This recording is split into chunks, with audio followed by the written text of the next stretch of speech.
So today we're gonna try 3 common and affordable Irish whiskeys in a Tipperary. Is that how you say it? Tipperary. Tipperary. So today we're gonna do Jameson, Bushmills, and Powers. Yes. 3 readily available Irish whiskeys. I wouldn't say readily available. Okay, 2 of the 3 are readily available. Yes. Bushmills and Jameson you can pretty much find everywhere. Powers, We had to travel away to get it, but it's out there. So each of these are around the mid-20s. Jameson and Bushmills are 24, and Powers is 26. nice. We're all familiar with Jameson. Yep. I don't care if you've never even had it, but you are aware it exists in this world. Yep. Bushmills is pretty popular. I sold a lot of it when I worked at the first bar. I really worked at a restaurant. A lot of people did like it, and it was popular then. Somewhat popular, again, where I'm talking about where I work at. Powers, we are familiar with the blue label, Yes. 3 swallows, because we did it in a Flaviar subscription box. It was one of Yes. the first ones, I think. And I feel like the Powers 3 Swallow right now for me is my favorite Irish whiskey because it tastes like banana bread. And it's super dope. Yes. It I knew tastes like banana bread. Yeah. And I love it. I'm really just hoping I can get some of that from here. Jameson. Jameson, All reliable. all reliable. So Tried and true. when people come to the hotel and ask me for, can you make us a fun shot? I'm like, Jameson. And they think I'm joking, but I'm being honestly because I mean, you're gonna have a fun time. A, it's not too bad. And 2, it's funny to see the reaction. And C,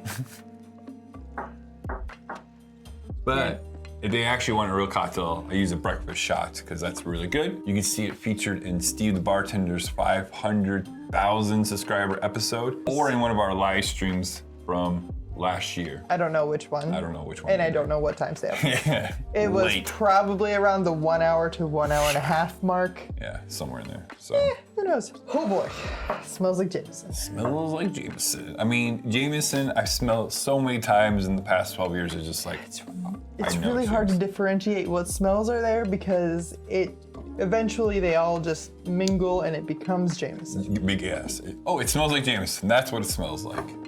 I would love a deodorant that smells like Jameson. It's sweet, has a nice sweetness to it. Orange, crispness. Not crispness. Yes.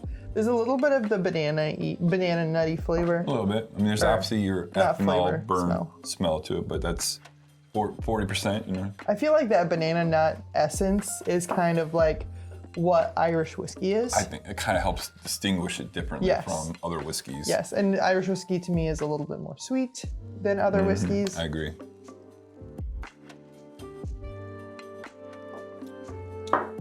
Oh yeah, Tastes like Jameson. so good.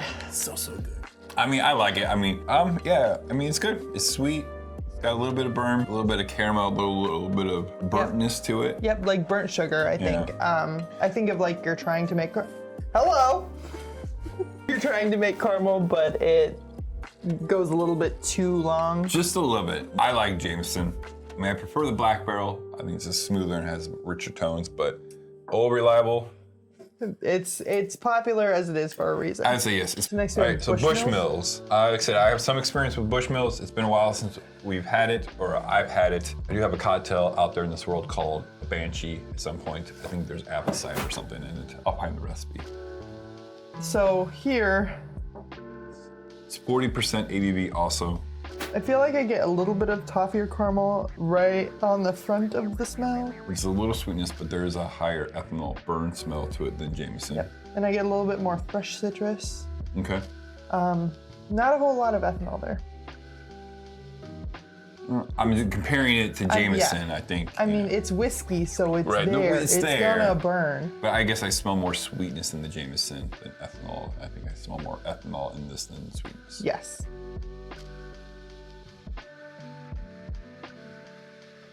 Ooh. Eeh. Pepper.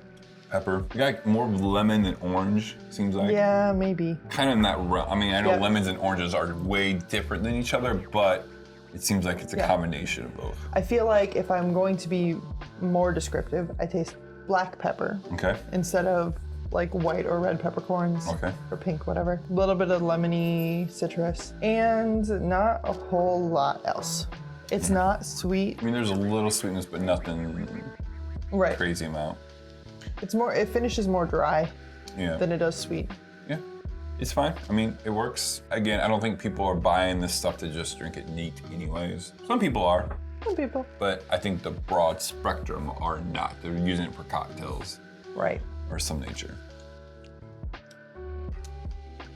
You know, with that sip, there was this like, kind of reminds me of this like kind of Scotch, blended Scotch kind of tones and flavor that I got in my mouth. It just went down one way specifically, and I just like, ooh, this kind of reminds me of Akatoshin or Johnny Walker Black, where it just kind of has this little peatiness to it, but nothing too crazy. What the hell? Have you been watching Spider-Man? Yeah, it's good. I think it's fine. You know, if you want to try something that's not, if you're one of those people that don't like doing the most popular thing, try Bushmills. Yeah. You know? Be different. All right, let's go with powers. Here we go. Banana bread. I hope you're not getting your hopes up. Probably. Because disappointment's a bitch.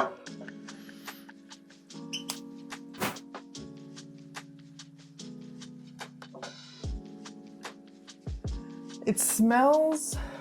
It's like a short orange burst. Yeah, and then it just goes away. And like a little bit of stone fruit. Yeah. Maybe some cherry. Yeah. Because it's more candied orange than fresh citrus orange. Yeah, it smells like candy. It smells sharper, yeah. I think. It does. I do get the banana nut. There's a little bit of banana nut bread kind of smell in it. Yes.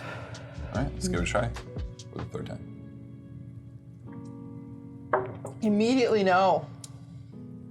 It's out of the three, this is the most ethanol, like alcohol burn. It burns. It is a 43.2, I think.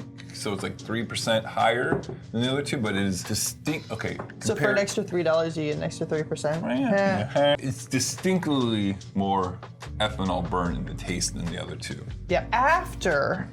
Like after you take the sip, you exhale, then you inhale again, and then you exhale, and then you get some like toffee notes. Right. Out of the three, if I was gonna drink any on the rocks, it would not be the powers. Yeah, probably not. But if you do add some sugar to it and some bitters, maybe in an old fashioned, it would be okay. Right. I think in a Manhattan, it'd probably be good if you use the right vermouth. Right.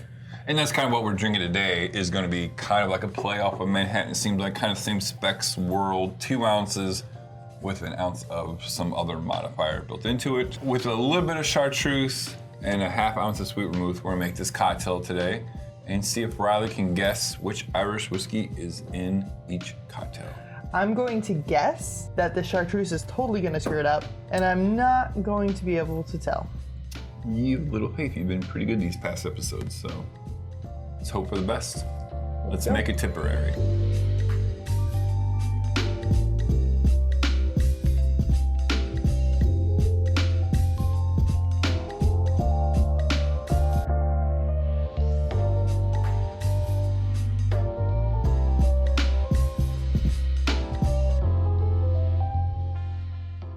So I'm super excited to try this cocktail. I saw it last year. Not sure why we didn't do it. Probably because we didn't have green chartreuse at the time. I think it's because we decided to do the other thing where we each blind make a cocktail.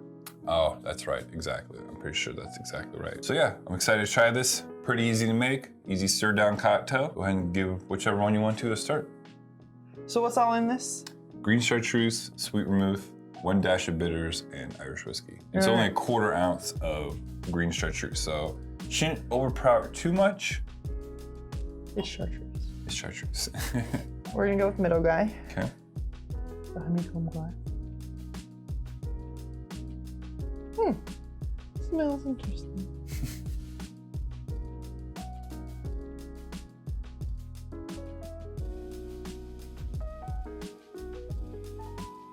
That's a cocktail. That's ooh. The finish is nice. Interesting. I taste precisely 0 whiskey. Man, I like it because it reminds me of like an Irish Manhattan. Yeah. Isn't that basically what it is? I mean, a Manhattan's 2 ounces of rye and an ounce of sweet vermouth. So this is only ½ ounce of sweet vermouth with a quarter ounce of green chartreuse. Right. So, I mean, it's in theory in the same family. It's interesting. It's interesting. I think this is definitely one where we're going to have to do like side by sides and like definitely. Yeah. I mean, in the finish, the sweet vermouth really comes through. Yeah. It is sweet. We specifically used Dolan in this one because Dolan, as you saw in our one of our last videos where we did a sweet vermouth review, Dolan is like the lightest one, so we wanted It does not impart any additional extra flavor components. It is still sweet, it is still vermouth, but it doesn't have heavy herbal presence. Right. It kind of finishes like cherry vanilla, vanilla Dr. Pepper. Yep, I see that. Not necessarily a Dr. Pepper flavor, but you know what I mean? Right. Yep.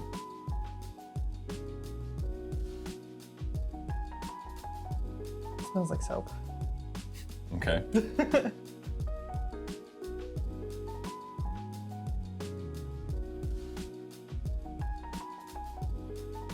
Still no whiskey, but different flavor. On the finish of that one, I do get more barrel char. I do get that. The green chartreuse seems more bolder. Sharper. Yeah. It's interesting. I don't know how I'm feeling that one. I have a feeling you're having a tough time with this one. But you know what? Hey, a blind squirrel finds 3 nuts in a row, so you can too. This one smells the best out of all of them. Okay.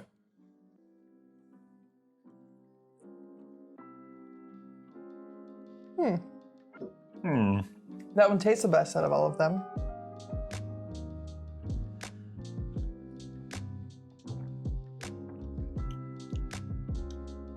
Oh man, I think they all so similar.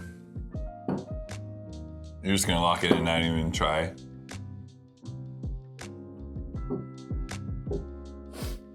I think that's it. This one, if you try really hard, you can kind of pull out the distinct Jameson, I think. Okay. But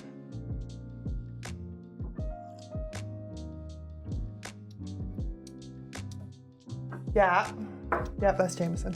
Yeah. This one tastes like nothing. Okay. Like I don't taste whiskey in it. Back to the tea. It's just like extra alcohol in this one, and that's kind of what I would imagine you'd get from Bushmills. Right. And this one, like I said, I feel like I'm chewing on the oak. But this one I feel like was the booziest, so maybe I should switch these two. Let me try again. Going to deep next level thinking right now.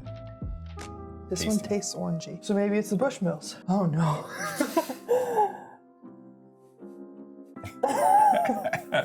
I love this. I don't think you've ever been this like back and forth. I was certain, and now I am not at all. I feel like a game show host where you get offered door number 2, and do you want door number 2, or do you stick with door number 1? You know? Because door number 1 is okay, but door number 2 could be better. Could be better. I need water. All right, so right now we're trying to pick out the one that's booziest, because that's definitely gonna be Powers, I think.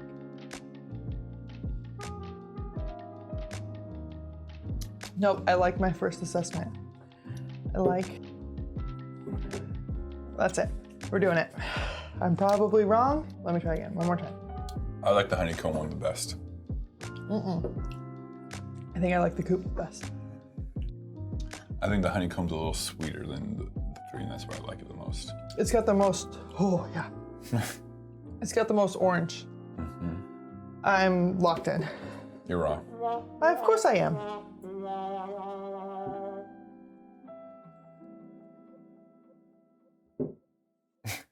No! Yep. There's no possible way. Yeah. This one, the coupe glass, tasted like I was chewing on the barrel. Yeah. Well, that's what There it is. was none of that in Bushmills. This one could have been Jameson, and I would have been like, I'm fine with this one. Okay. I am not okay with these two. How? That's the way I poured them. I think you wrote it down wrong. No. I think you got mixed up, because there's no possible way that this is that. Okay, let me check the phone again because I wrote it down.